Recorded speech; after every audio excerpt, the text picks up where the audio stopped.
first catch for him. It's good for a dozen and a first down. And that's a more than acceptable read right there because it's zone coverage, so timing is everything. This time he waits for his man to come open, puts it right on him, and they pick up a first down.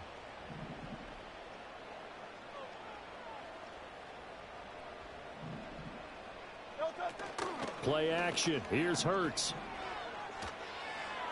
And now this one may draw a penalty. He just blindly threw that one to the sideline. And, yep, indeed, the flag is out. Yeah, he hadn't gotten far enough away from the pocket to throw that football away, and that draws the flag. Then it say his shit the old coming tackle box, right? Get outside of each tackle, and then you can go ahead and throw it away, and you're in good shape. But if you're back there in the pocket, you got to make sure of what you're doing.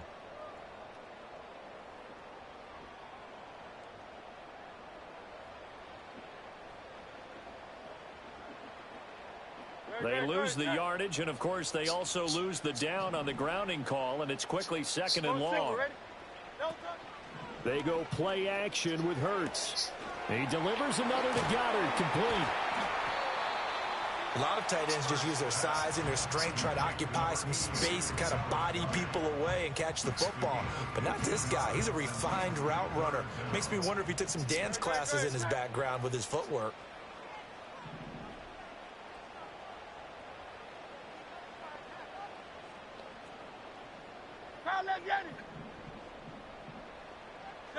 Throwing his Hurts. Oh, Skinner, you got to get there. Damn. What is my shit on 10? You got to get there. Fuck, Skinner. Another strong gain on the last two plays. They've moved it a combined 33 yards. 63. Off the play fake. Here's Hurts. Pick, dumbass. This game. Oh my God. Oh my God. This game is something else. They coming on a pretty good roll. Out of the shotgun, they run with Barkley. Let's go. Crunch his ass up. Come on. Out of the 34-yard line. So 3rd down now. They need the 27-yard line for a first.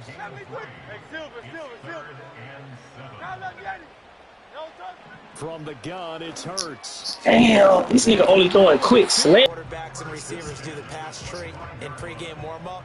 But I always remember that when we go to practices, we see that after practices as well. They really tune it up, don't they? They tune it up. They do it for these situations.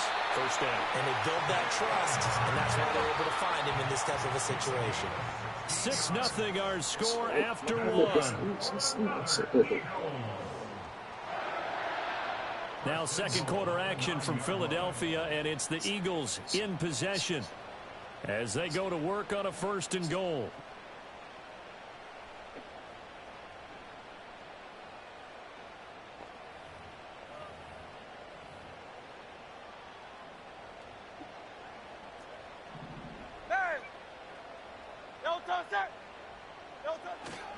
They'll try and run for it with Oh my God. Listen. And he is into the end zone.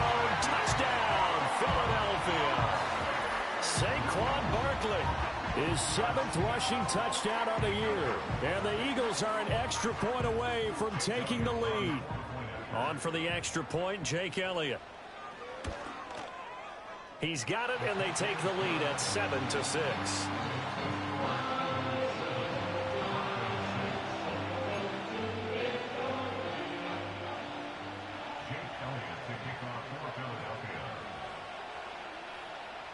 Now after the touchdown, here's Elliott on to kick it away. And no run back forthcoming, so this will come out to the 30.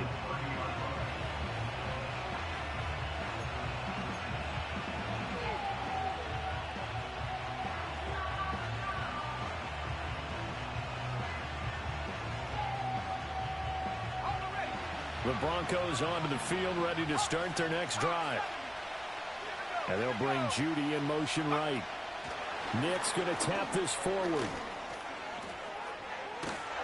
And they get him down, but not before he takes it across the 40-yard line.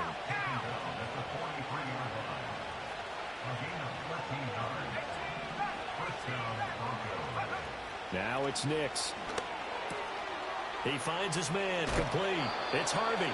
And he's able to get this one out closer to midfield across the 45. So give him 5 yards there on the pitch and catch, and it'll be second down.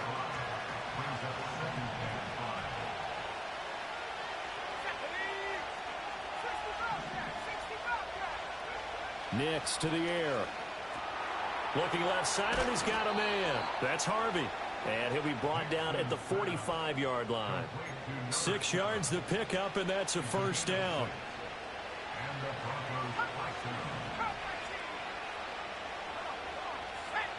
Nix looking to throw again. Flush to his right. Past the 20. And they'll have it in the red zone before he crosses over out of bounds. A good pickup there, 26 yards. Another nice play there. They've gotten down into the red zone in no time at all. That's what this offense can do when they get on a roll. And now they're set up with a 1st and 10. And the Broncos are able to move back in front. A strong, determined run there, Charles, to get in for 6 points. This is why it's such a team game, isn't it? And I know it sounds really generic and it sounds almost trite, but the blocks were made up front, offensive line, collective victory at the line of scrimmage and downfield. And how about the finish to the run all the way into the end zone? And now the offense is going to stay out there as the Broncos will go for 2. The Broncos will line up for the 2-point conversion.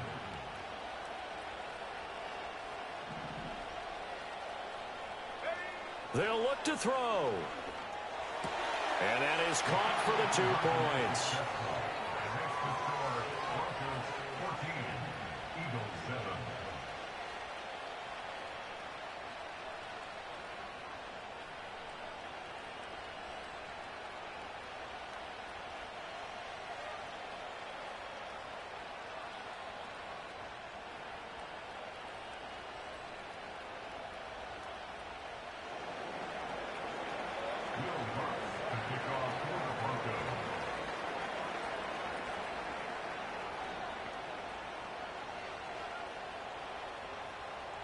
After the touchdown, Lutz to kick it off.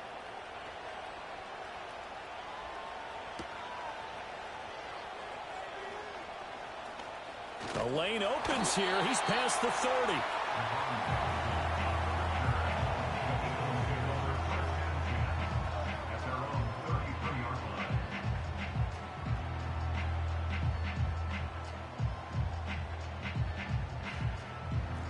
Already at the line, this Philly offense set to go.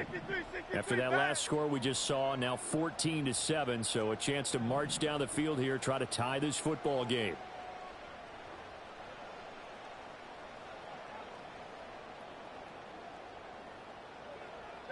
They'll come out throwing here on 1st down. And the Broncos get there and take him down. Buried by multiple defenders on the drive's first play. Well, competition comes up in so many different ways. And right now, this unit, their competition is who's going to get to the quarterback the most times. How about 5 sacks last week? We just saw their first one of this game. Give him 4 yards there, but still in a big hole. 3rd and long. Well, if you're a football guy, that's a pretty run because everyone is in sync right there. Obviously, the guy carrying the ball, but how about the people up front?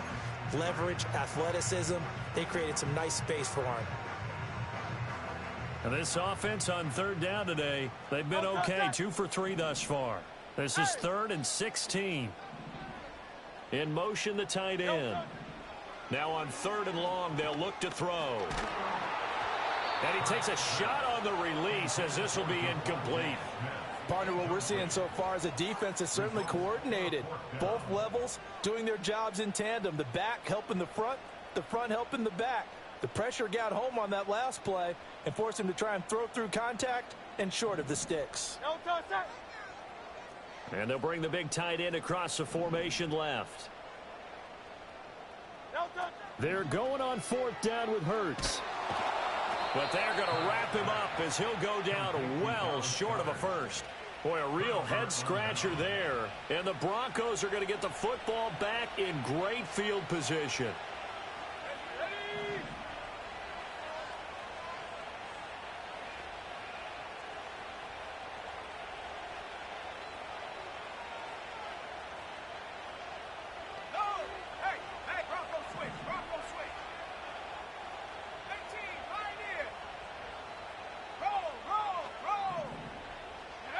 To throw, here's Nix.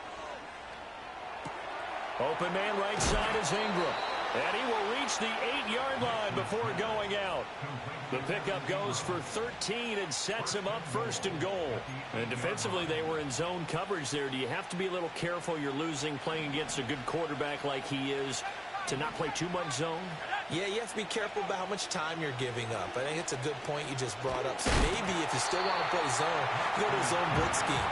And you can drop anyone out of your defensive front, defensive end, defensive tackle. It doesn't matter. You just exchange someone to bring more pressure towards the quarterback and still try and cover downfield.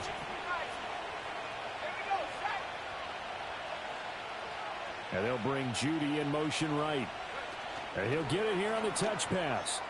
And he'll get this down inside the 5 to the 4 before he's out of bounds. Give him right around 4 on the carry. We'll see if they want to keep pounding here on 3rd and goal.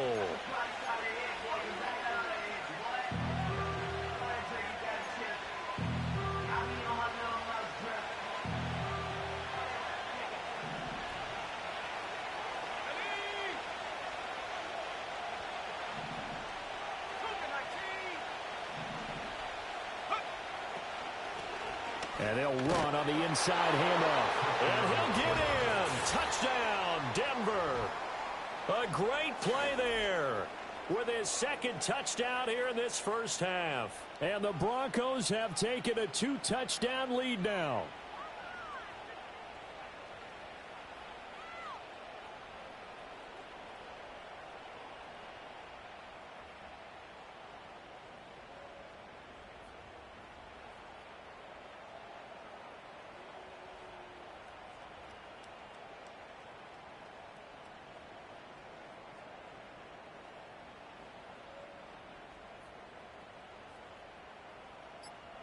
Will Lutz on for the point after. Now before they can try the extra point, a flag comes out. And they're going to get tagged for a delay of game. So they accept the penalty, of course, and push the offense backwards a bit. Yeah, slightly more difficult attempt here from the 20.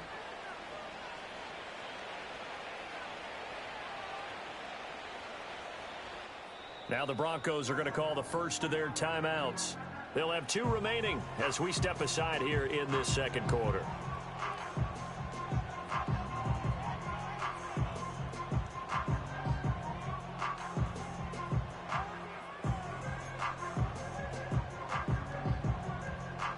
And now the offense is going to stay out there as the Broncos will go for 2. The Broncos will line up for the 2-point conversion. Throwing Nix. And he will get into the end zone to extend the lead by 2 more. So they go with a pass, and it works there on the 2-point try. Charles, just in general, what are your thoughts passing versus running on 2-point conversion? Situational? It is situational, and you have to know your team. What is your strength? Because so many people think you have to throw the ball in a 2-point conversion, but the stats will tell you that running it is about as proficient. So know your team and go to your strength. Will Lutz to kick off for the Broncos.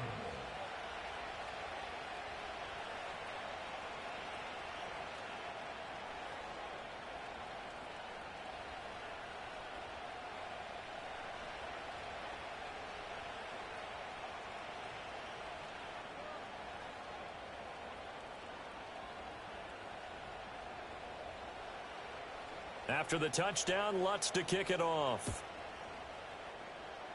Right after the touchdown to extend their lead, now maybe opening the door a little bit there by allowing starting field position at the 40.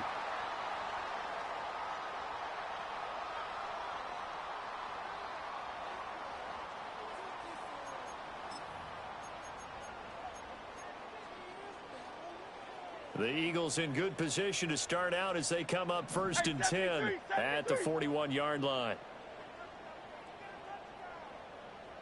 And they'll send the tight end in motion left. They'll look to throw now on 1st down. Oh, the ball comes out on the hit, but they'll say it's incomplete. A misconnection there. He's hit on just 50% of his passes thus far. That's not where you want to be. Now you see the evolution of the game. You go back to the quarterbacks of old, 50% would be terrific because they threw the ball downfield almost every time they threw it. Now with the short passing game, you should be above 60% just to be in the average range. Here's 2nd and 10. Hey, thumbs up, alert it. Barkley, inside handoff. And he'll be tackled right on the midfield logo. So they just need 1 yard here to pick up the first down. Third and 1. Now the Broncos going to use the second of their timeouts.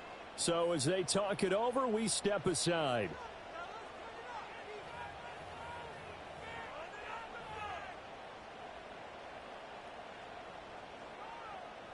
A yard all they need, but it's 3rd down. Dice right. They'll try to run for it with Barkley. And he's got enough for the first across midfield to the 48. It's a gain of 2. Miami.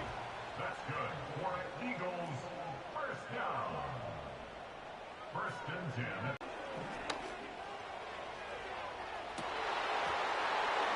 And that's going to be incomplete. So another incompletion there. He's hitting on fewer than half his pass attempts in this one, and that is not a winning formula. Yeah, so let's make sure we give a little bit of credit to the defense here. They're giving him a lot to think about, a lot of different looks, and he seems a little bit confused trying to complete passes.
Now the Eagles will use the second of their timeouts.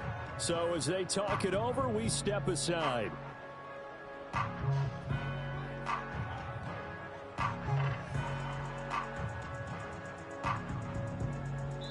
Now the Broncos here in this second quarter.